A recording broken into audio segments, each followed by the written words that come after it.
Xotinjon, qara, men senga 8-marta sovg'a olib keldim. Voy hayotim. Ha, aka. Uylanmasingizdan oldin 8-mart faqat singil uchun edi.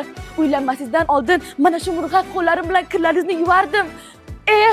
Eyvoh, singlim to'xta. Singlim, mana shu sepochka senga singlim. Akam jonim, akam, mening mehribonim, akam. Uylanganingizcha kirlaringizni yuvganmish. O'tmish bilan yashashni bas qiling. Hozir yoningizda men borman. Men kuningizga yarayapman. Qo'y. Eyvoh, xotin to'xtagin. Xotinjon, bu sovg'a aslida senga edi. Akam tog'im der edim. Akam och qolmasin deb mana shu qo'llarim bilan ovqat pishirib berardim. Ana endi bitta sepochkaga arzimagan singil kimga ham kerak?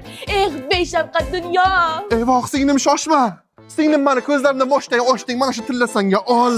Aka desam, yayragay tur zabonlarim. Issig'i-yu sovugiga qarasam, tunlar bedor ovqatlar qilsam, meni qadrlamaslar orasida men bechora tilla suyuqqa joy yo'q ekan. Nima qilaysizlar? O'zi bu yerda